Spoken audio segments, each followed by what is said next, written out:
Okay, here we are. We're going to solve the famous Brachistochrone problem, or problem of the curve of fastest descent, where the idea is that we have 2 points. Going to make them red, points 1 and 2. We have gravity in the points down.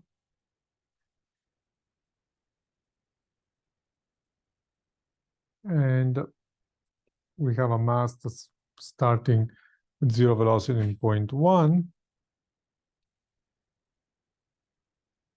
And moving towards the other point. We call them A and B because I'm going to change the notation shortly. So this is going to be point A, point B, and my mass goes from point A to point B following some path that is going to take a certain amount of time. The question is, what's the path that takes the least amount of time? Not the shortest one, but the one that takes the least amount of time. Okay, so we're going to there are various ways to do this, but we're going to set the problem up so that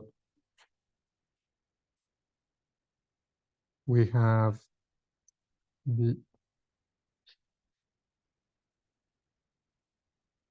let's use a different color.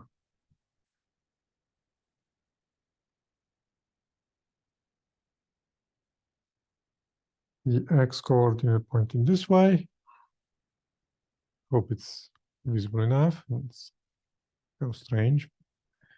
And the y coordinate pointing down. I'm actually going to use z instead of y. And we're going to look for the curve that gives us the shortest time. And I'm going to represent it as x of z in this case.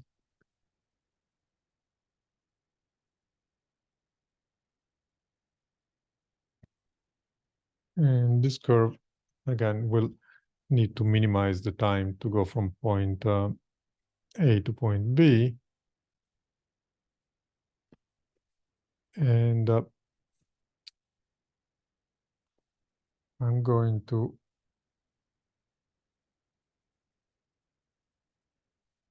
set my system of coordinates so that z points down and the origin is in point A, is as usual without loss of generality. And the point B is going to have coordinates, let's see, call them x1 and z1, which are known and fixed. Now, the infinitesimal length of an infinitesimal section of the curve is given by the usual ds, that is dx squared plus dz squared, and the square root. Now I'm assuming that x is x of z, so instead of, I can divide everything by dz. We've done this before. This is going to be 1 plus dx over dz squared, all under square root times dz. And you've seen this before. And for convenience, I'm just going to write this as 1 plus x prime squared dz. Now, what about the time that it takes to travel a certain length of the curve defined by x of z? Well, the time is going to be the integral of ds over v, where v is v of s. The velocity will depend on the position along the curve. And that's going to be equal to the integral between 0 and z1 of ds, which is 1 plus x prime squared over v, which is going to be a function of z in the z. Notice that I have assumed that the solution can be written as x equal x of z. This is, as you remember from class, a somewhat restrictive assumption, but it's not hard to convince yourself that it's going to work in this case. And in principle, you can solve the problem in the arbitrary case, and you're going to find the same answer. So let's not bother. Okay, so what I'm going to do is find work on this integral. So I have an expression for the integrand. Particularly, I need to find the velocity function in z. And then I'm going to find the minimum of this integral by using the Euler-Lagrange equations on the integrand.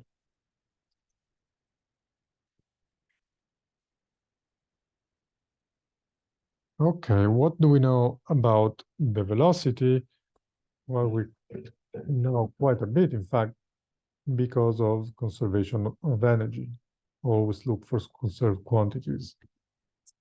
Conservation of energy gives us that one, sorry, shorten voice, 1/2 mv square minus mgz is equal constant when the point is in z equals 0. The velocity, the initial velocity is v equals 0 also. So this is not just a constant, it's 0. We know the value of the constant. And notice the minus sign for the potential energy that comes from the definition of z, which is aligned with gravity. Normally we have them pointing in opposite directions, and that gives us the opposite sign for the potential energy. Okay, then that lets me solve for v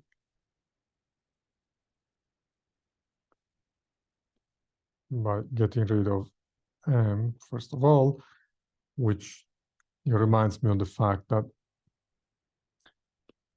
not surprisingly, the curve will have a shape that does not depend on how massive the object that we're moving is. As long as the motion is without friction, the mass of the object is irrelevant. Okay, then I replace this expression in the expression above. G is, of course, a constant. Then t is going to give me 1 over square root of 2g that I can take out of the integral. Integral between 0 and z1 of 1 plus x prime squared divided by z due to separate square roots. And all of this is integrating in dz.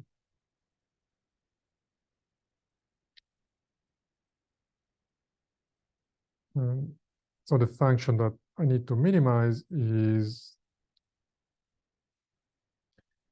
let me type it, this function here.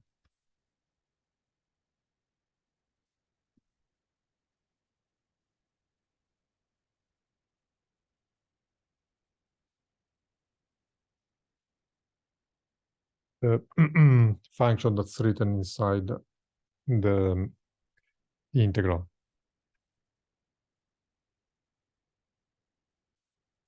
Are you looking for a button on?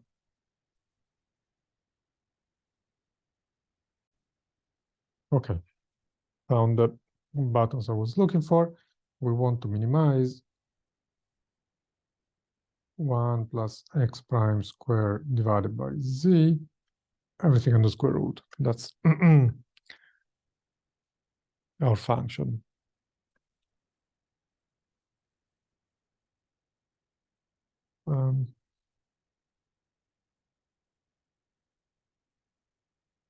I'm going to call it g.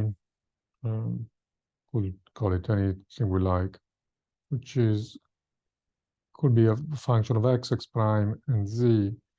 In this case, obviously, it does not depend on x.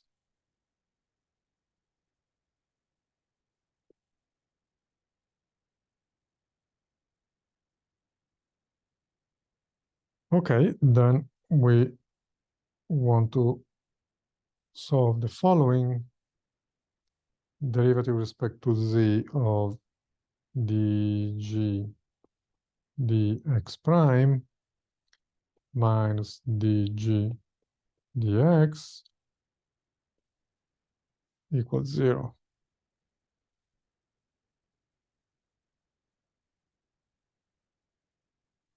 But g does not depend on x, therefore this last term is 0, which tells me that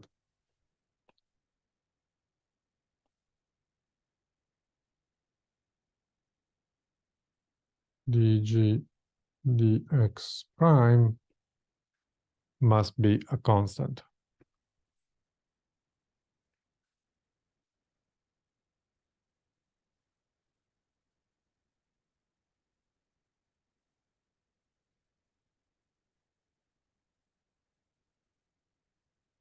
And knowing what the result of the calculation is, one can always say, well, the most convenient way for me to write the solution is to set this equal to 1 over square root of 2a, where a is a positive real number. Okay, then let's do the derivative of g with respect to x prime.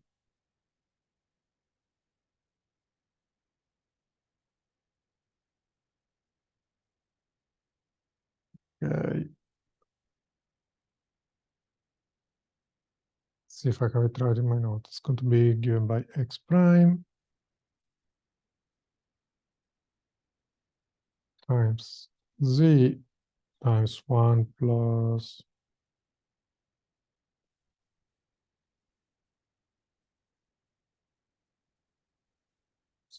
this looks messy.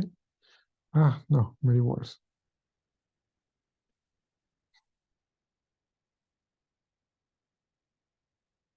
Okay, let's see. Z times 1 plus x prime square.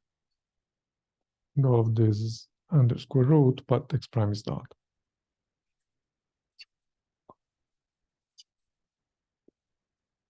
And this, by the assumptions we made, is equal to 1 over square root of 2a.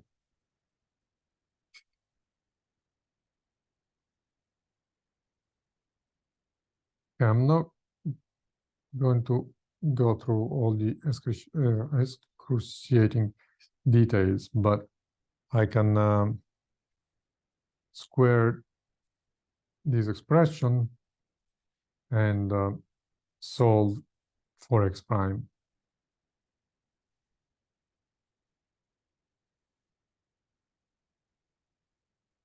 Now, the way you will do it is to square, multiply the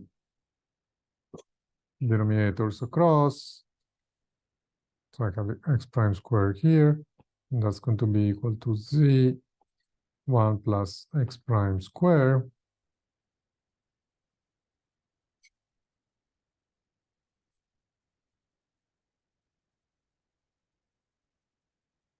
Hope I got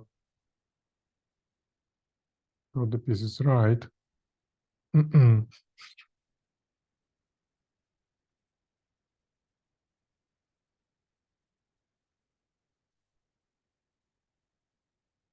So that should work, yes, okay.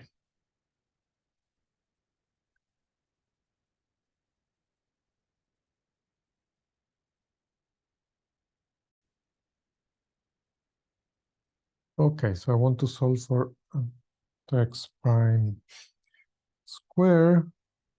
I see that I have two terms involving x prime square. So I can write that 2a minus z times x prime square is equal to, well, z.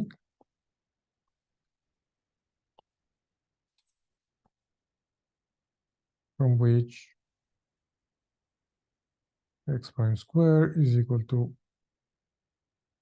z over 2a minus z.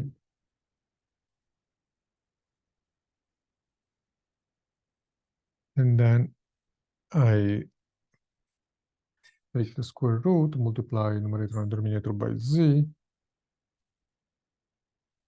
or square root of z rather. And I find that z prime, sorry, x prime is equal to z divided by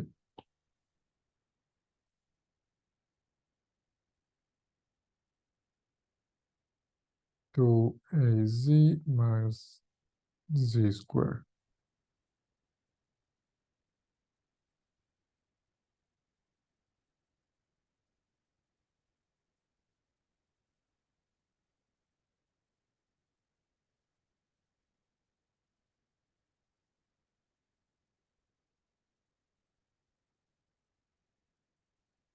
Okay. Oops, had an accident with my writing here.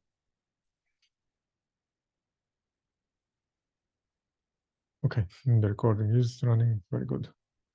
Is that a moment of terror? Did I mess up my recording? Okay, so here is x prime.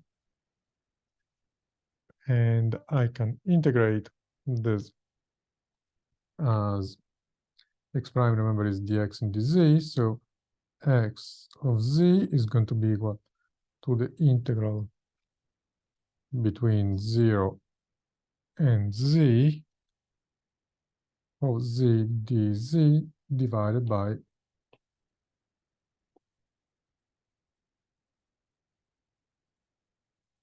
2az minus z squared. Okay. Now we need to solve this problem, and way we do it is by picking an improbable substitution.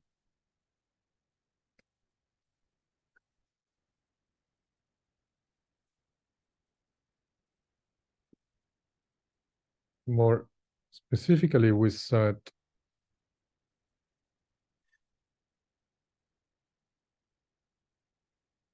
z equal to a times 1 minus cosine theta. I'll let you think about it. If you are unconvinced, this is going to work. This a is also the same a as we've used before, but this does not violate any of the properties that our numbers need to satisfy. Okay, I have the expression for z. Let me try to integrate x. Is going to be equal to a integral between 0 now and theta of z is a 1 minus cosine theta.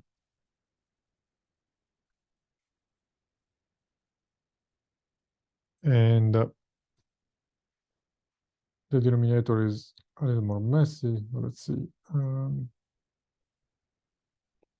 I'm not going to do all the steps, but I'm going to at least try to give you an idea of how this works.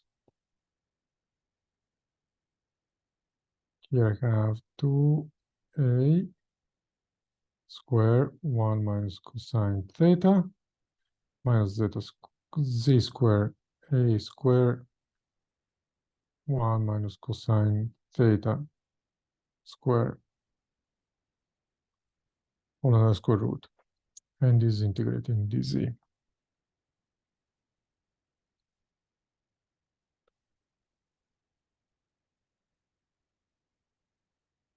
Okay, then we just use some algebraic manipulations, and let's see what we find. Okay, and I will let you fill in the gaps, and let's just look at the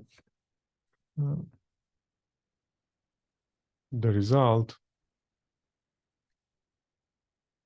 After a bit of work, you find that x is equal to a integral between 0 and theta of only 1 minus cosine theta.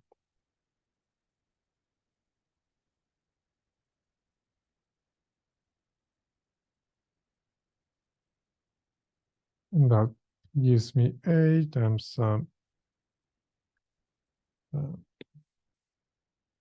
theta minus sine theta.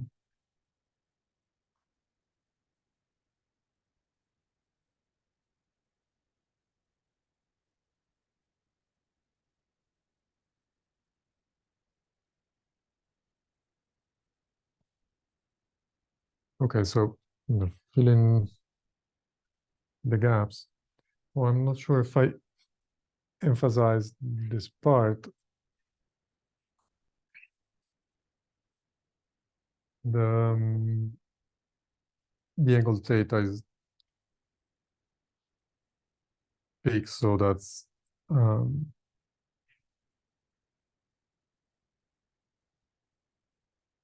for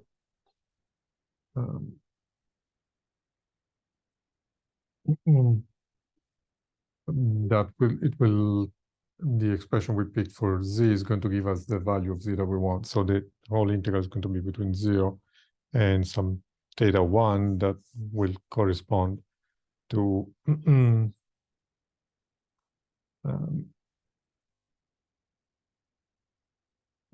to z1.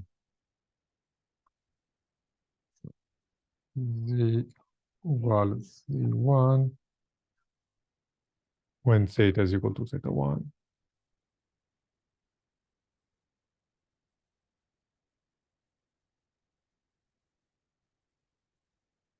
Then my equation for the Brachistochrone curve is given by x of theta is equal to a times theta minus sine theta, and z theta is the substitution I used earlier, a times 1 minus cosine theta, where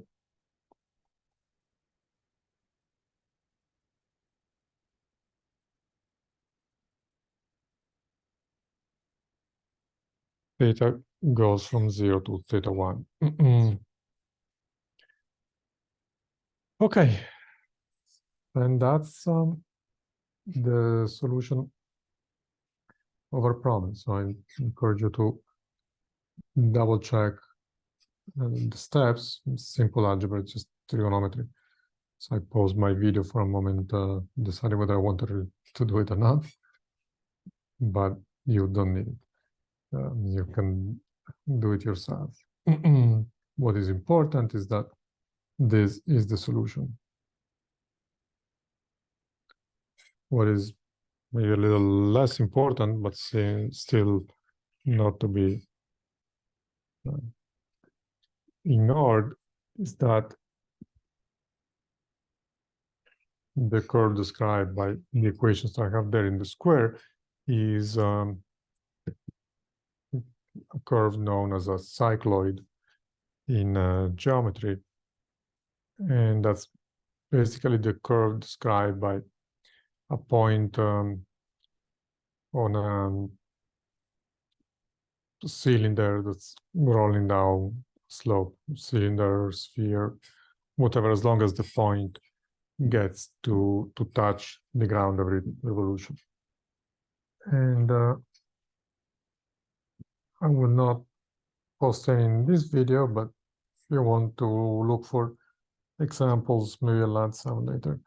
If you want to look for examples of situation where people have made plots of this curve, you may still have some surprises. Okay, so that's in more words and time that is really needed, the solution of the Brachistochrone problem. I hope this is detailed enough for you to figure out what to do with the problem when you have to solve some homework that's based on this problem. Thank you, and I will see you back for the next solved problem.